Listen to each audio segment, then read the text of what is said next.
Hello friends, welcome to my YouTube channel study with प्रिया।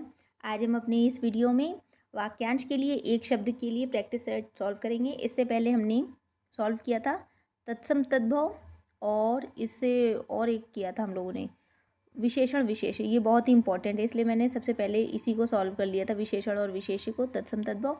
और जो पूरा सिलेबस है वो मैंने पहले ही कवर करा दिया था। इसमें आप मेरे चैनल पर जाकर हिंदी हिंदी भाषा समीक्षा अधिकारी, सहायक समीक्षा अधिकारी प्लेलिस्ट में आप देख सकते हैं। हिंदी के सभी वीडियो हैं सिलेबस से रिलेटेड, और बाहर का कुछ भी नहीं है, एक्स्ट्रा मैंने नहीं कुछ भी बताया है। जो केवल आर ओ के एग्ज़ाम में आता है उतना ही मैंने कवर कराया है। और अब हम अपना वाक्यांश के लिए एक शब्द को सॉल्व करेंगे। अब इसके भी देखिए जितने भी वीडियो बनेंगे, जितने भी 10-10, 15-15 मिनट के मैं बनाऊँगी, और प्रैक्टिस सेट नंबर 1, 2, 3 ऐसे करके बन जाएगा और पूरा कंप्लीट हो जाएगा। इसमें वही प्रश्न रहेंगे जो एग्ज़ाम में आए हुए हैं और उन्हीं में से आता है। और इसके साथ ही जो इसमें ऑप्शन दिए रहते हैं, जैसे ए बी सी, ये जो भी दिए, इनके बारे में भी एक्सप्लेन करूँगी जो इम्पोर्टेंट है। इस तरीके से बहुत ही कम समय में आपको बहुत ज़्यादा प्रश्न सॉल्व हो जाएंगे। ठीक है, शुरू करते हैं। हमारा पहला प्रश्न है, जो स्त्री सूर्य भी ना देख सके के लिए एक शब्द। ऑप्शन नंबर सी सही होगा, असूर्यम पश्या। असूर्यम पश्या में देखिए दो शब्द आते हैं, असूर्यम पश्या और असूर्य पश्या। असूर्य पश्या हिंदी है, असूर्यम पश्या संस्कृत शब्द है, और दोनों ही सही है। और इसमें एक दिया हुआ है विदुषी। विदुषी कौन होती है? जो स्त्री किसी विषय को अच्छी तरह से जानती है उसे क्या कहते हैं? विदुषी। और अगला है शास्त्राज्ञा। शास्त्राज्ञा वे होती हैं जो स्त्री शास्त्र की ज्ञाता हों। ठीक है, अगला हमारा प्रश्न है, अज्ञ का क्या अर्थ है? अज्ञ का अर्थ होता है जो कुछ भी नहीं जानता। ऑप्शन नंबर ए, इसमें ऑप्शन नंबर ए सही रहेगा। और अगला प्रश्न ही अभी देखते हैं। उसी प्रश्न में जो सब कुछ जानता हो उसका क्या होगा? सर्वज्ञ। जो बहुत थोड़ा जानता हो उसे क्या कहेंगे? अल्पज्ञ। बहुत थोड़ा मतलब अल्प जानता है, अल्पज्ञ कहलाता है। अगला है, अपने सहारे पर रहने वाले को क्या कहते हैं? स्वावलंबी। और खुद पर निर्भर रहने वाले को आत्मनिर्भर ही लिखा है ना, आत्मनिर्भर होता है। और खुद पर विश्वास रखने वाले को आत्मविश्वासी कहते हैं। और बलिष्ठ क्या होता है? बलिष्ठ होता है अधिक बलवान को बलिष्ठ कहते हैं। अगला हमारा है, अप्रमेय किस वाक्यांश के लिए एक शब्द है? अप्रमेय जो तौला ना जा सके, ये भी है, और जो प्रमाण से सिद्ध ना हो सके, ये दोनों ही हैं। तो लोक सेवा आयोग ने दोनों को ही सही माना था। अगला हमारा प्रश्न है 5वां नंबर, किसी पर विजय प्राप्त करने की इच्छा रखने वाला वाक्यांश के लिए एक शब्द। किसी पर विजय प्राप्त करने की इच्छा रखने वाले को कहते हैं जिगीषु। ऑप्शन नंबर इसका सी सही है। और जिज्ञासु क्या होता है? जिज्ञासु वे होते जानने की इच्छा रखने वाले जिज्ञासु कहलाता है।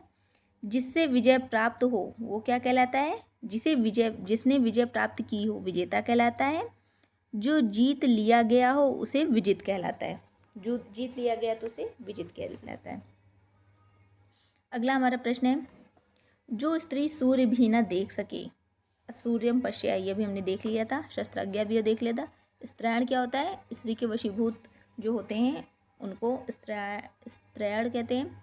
और दुर्निवार का क्या अर्थ होता है? दुर्निवार जिसे मुश्किल से, कठिनता, दुर का मतलब ही कठिन होता है, कठिनता से निवारण जिसका किया जा सके। इसमें भी है, देखिएगा इसमें दिया होगा, देखिए इसमें दिया हुआ है, जो जल्दी रोका या हटाया ना जा सके, दुर्निवार। आसानी से, यानी जिसे हटाने में कठिनाई हो, दुर्निवार कहलाता है। स्त्री के वश में रहने वाला स्त्रैण कहलाता है। अगला हमारा प्रश्न है, कुछ खास शर्तों पर किसी कार्य को करने का समझौता के लिए एक शब्द, इसे बोलते हैं संविदा। अगला हमारा है 8वां नंबर, जिसकी पहले से कोई आशा ना हो, शब्द के लिए एक शब्द अप्रत्याशित। जैसे बोलते नहीं कि मुझे पता नहीं था मेरी फर्स्ट रैंक आ गई, तो ये क्या है? अप्रत्याशित है। अगला है, जिसकी पहले से कोई आशा ना हो उसके लिए अप्रत्याशित। जो आशा से अधिक हो, आशातीत। और ऐसी बात जिसके कार्य पूर्ण होने की उम्मीद जागे, आशाजनक। जिसकी पहले से कोई आशा हो उसे प्रत्याशित कहा जाता है। अगला हमारा है 9वां क्वेश्चन, राज्य द्वारा निकाला गया आधिकारिक आदेश वाक्यांश के लिए एक शब्द। राज्य द्वारा निकाला गया है अध्यादेश। अगला है, इसमें भी और है, देख लीजिए। शासन द्वारा जारी किया गया कानून अधिनियम कहलाता है। और वह आधिकारिक सूचना विशेषता जो राजपत्र में प्रकाशित हुई वो क्या कहलाती है? अधिसूचना। अभी इसमें हमारे 9 का ऑप्शन नंबर सी सही है, सॉरी, ऑप्शन नंबर बी सही है, अध्यादेश। अगला हमारा प्रश्न है, वह स्त्री जिसका पति परदेश गया हो, वाक्य के लिए एक शब्द। ऑप्शन नंबर सी, प्रोषित पतिका। अगला है हमारा 11 नंबर, पैर से सिर तक वाक्यांश के लिए एक शब्द। ऑप्शन नंबर डी, अपाद मस्तक। देखिए इसमें मात्रा का भी ध्यान रखिए, छोटा आ लिख दिया जाएगा तो वह सही नहीं माना जाएगा, तो वो ऑप्शन आप नहीं लगा सकते हैं। अपाद मस्तक, ऑप्शन नंबर डी सही है। अगला है अनुचित बात के लिए आग्रह करने वाला, यानी अनुचित बात, दुराग्रही। ऑप्शन नंबर इसका सी सही है। क्या सही है? ऑप्शन सी, अनुचित बात के लिए आग्रह करने वाला दुराग्रही हुआ, और अनुचित बात के लिए अड़ना दुराग्रह कहलाता है। अगला हमारा प्रश्न है 13 नंबर, जिसका निवारण अत्यंत कष्ट से किया जा सके। कष्ट से किया जा सके लेकिन निवारण किया जा सके तो होगा दुर्निवार। ऑप्शन नंबर सी सही है इसका। अगला है कान के नीचे लटकता हुआ कोमल भाग के लिए एक शब्द, इसे कहते हैं ऑप्शन नंबर सी, कर्णपाली। क्या कहते हैं? कर्णपाली। अगला देखते हैं हमारा प्रश्न क्या है 15 नंबर, जो पान करने योग्य नहीं है उसे बोलते हैं अपेय, और जो भक्षण करने योग्य ना हो उसे अभक्ष्य कहते हैं, जो बुरा या अहितकर हो उसे अपथ्य कहते हैं। अगला हमारा प्रश्न है 16 नंबर, अनेक शब्दों के लिए एक शब्द के निम्नलिखित विकल्पों में कौन सा गलत है। इसमें जंगल की आग, दावानल, ये सही है। आगे की सोचने वाला अग्रगामी नहीं होता है, अग्रसोची होता है, तो ये गलत है। समुद्र की आग, बड़वानल। पेट की अग्नि, जठराग्नि।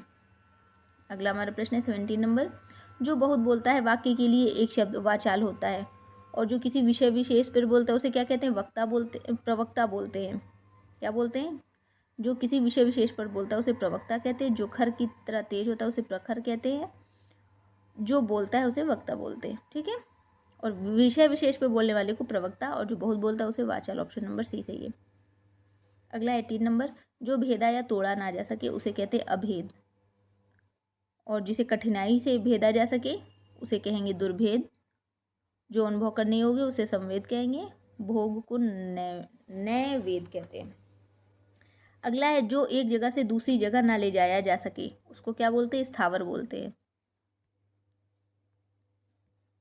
इसमें देख लीजिए, जो एक जगह से दूसरी जगह ना ले जाया जा सके उसे स्थावर कहा जाता है। जहाँ खाना सदैव मुफ्त में दिया जाता है उसे क्या बोलते हैं? सदावर्ती। ये याद रखिएगा। अगला है 20वां नंबर, जिसका कोई शत्रु पैदा ना हुआ, वाक्यांश के लिए एक शब्द, यानी अजात शत्रु। अगला है 21 नंबर, जिसका कोई शत्रु नहीं जन्मा। ऑप्शन नंबर सी, अजात शत्रु।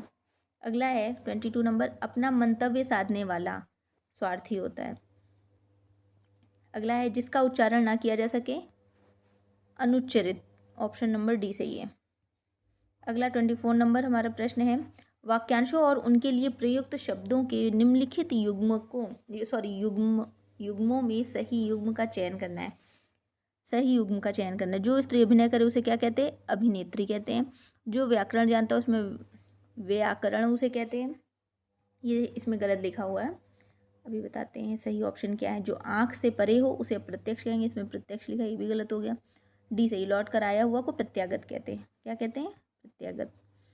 अगला है 25 नंबर, अपरिलित शब्द निम्नलिखित में से किस वाक्यांश के लिए प्रयुक्त होगा? ऑप्शन नंबर बी, जिसका विवाह ना हुआ हो उसे अपरिणित कहेंगे, और जिसका विवाह हुआ हो उसे परिणित कहते हैं। अगला है 26 नंबर, निम्नलिखित में से किस वाक्यांश के लिए एक शब्द दुर्निवार का प्रयुक्त होता है? दुर्निवार, जिसे कठिन दूर करना कठिन हो। Option number A. अगला हमारा है, और इसमें देखिए एक और दिया, जिसे जीत पाना कठिन हो तो क्या होगा? दुर्जेय। दुर्जेय। अगला है, युद्ध की इच्छा रखने वाला युयुत्सु, और योद्धा क्या होता है? युद्ध करने वाला को योद्धा कहते हैं, युद्ध में लगे हुए को युद्धरत कहते हैं। अगला हमारा प्रश्न है 28 नंबर, तैरने या पार होने का इच्छुक के लिए वह शब्द, एक शब्द, उसे कहते हैं तितीर्षु। क्या कहते हैं? तितीर्षु। तैरने वाले को तैराक कहते हैं, और जो पार करा दे तैर कर उसे तारक कहते हैं।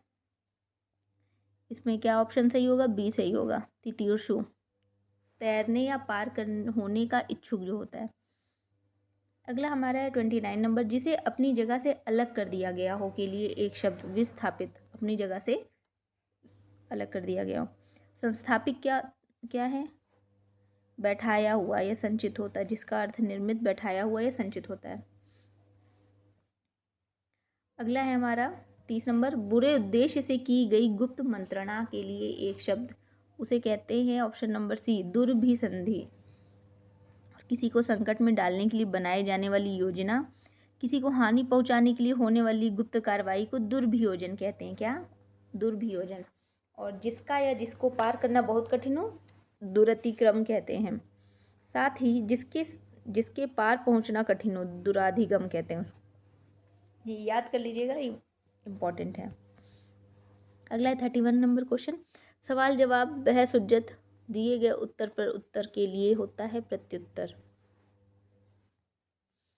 इसमें भी व्याख्या इसकी देख लेते हैं।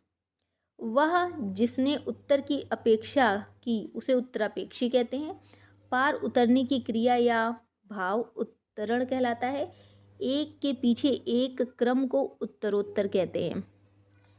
अगला हमारा है 32 नंबर, खोज करने वाला। इस वाक्यांश के लिए एक शब्द। इसको कहते हैं अन्वेषक, खोज करने वाले को। और अनुपम किसे कहते हैं? जो जिसकी उपमा ना हो उसे अनुपम कहते हैं। निवेश करने वाले को निवेशक कहते हैं। अगला है 33 नंबर, वह कन्या जिसके साथ विवाह का वचन दिया गया हो, वाग्दत्ता। वाग्दत्ता इंपॉर्टेंट है इसमें के सब।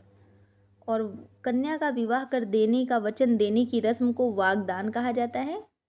मौन अथवा वचनबद्ध को वाग्बद्ध कहते हैं। और वाक्चतुर को वाग्विदग्ध कहते हैं। ऑप्शन 33 का ऑप्शन नंबर कौन सा सही है? ऑप्शन नंबर ए सही है, वाग्दत्ता, जिसका वचन दिया गया हो। मदिरा पीने का प्याला, चषक। चषक कहला। देखिए चषक के कितने प्रकार दिए, इसमें आपको ढूंढना है। और चश्म क्या होता है? चश्म का अर्थ नेत्र होता है, ये लिखा हुआ है चश्म। इसमें आपका ऑप्शन डी सही है। कौन सा सही है? ऑप्शन नंबर डी सही है। कहाँ गया? ये रहा डी, चषक। अगला हमारा है 35 नंबर, जो स्त्री के वशीभूत है, ये बताए थे हम, स्त्रीण। जो जोता या बोया ना गया हो, अकृषित। जो जोता या बोया ना गया हो, अकृषित। जिस जमीन में उत्पन्न करने की शक्ति नहीं हो उसे ऊसर कहते हैं। अगला हमारा है सब कुछ खाने वाला। इसमें से कोई नहीं होगा। सर्वहारी, देखिए गलत लिखा हुआ, सर्वाहारी होता तभी सही माने। सर्वभक्षी, सब कुछ भक्षण करने वाले को सर्वभक्षी कहते हैं। सब कुछ ग्रहण करने वाले को सर्वग्राही। तो उपयुक्त में से कोई नहीं इसका आंसर होगा। अगला है 38 नंबर, वह समारोह जिसमें गुरुकुल के स्नातकों को विद्या अध्ययन कर लेने के उपरांत विदाई दी जाती है। इस वाक्यांश के लिए एक शब्द समावर्तन कहलाता है। अगला है प्रतिपदा का उपयुक्त अर्थ होता है ऑप्शन नंबर डी, पक्ष की पहली तिथि को प्रतिपदा कहा जाता है। अगला हमारा प्रश्न है, और देख लेते हैं, इसकी व्याख्या दी हुई है, अच्छा है। पक्ष की पहली तिथि को प्रतिपदा कहते हैं। मास के किसी पक्ष की 11वीं तिथि को एकादशी कहते हैं। इंपॉर्टेंट, मास के किसी पक्ष की 11वीं तिथि को एकादशी, और मास की 30वीं तिथि या शुक्ल पक्ष की 15वीं तिथि को पूर्णिमा कहा जाता है।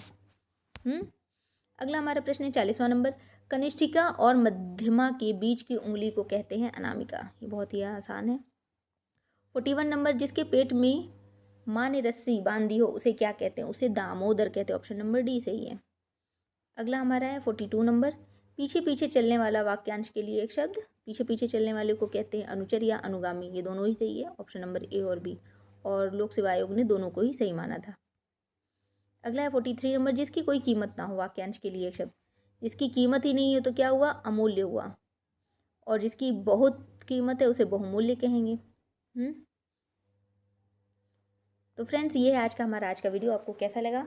देखिए 14 मिनट में हमने कम से कम 43 क्वेश्चन है, और इसमें बीच बीच में जो हमने वाक्यांश के लिए और जो ऑप्शन दिए रहते उनको भी सॉल्व किया।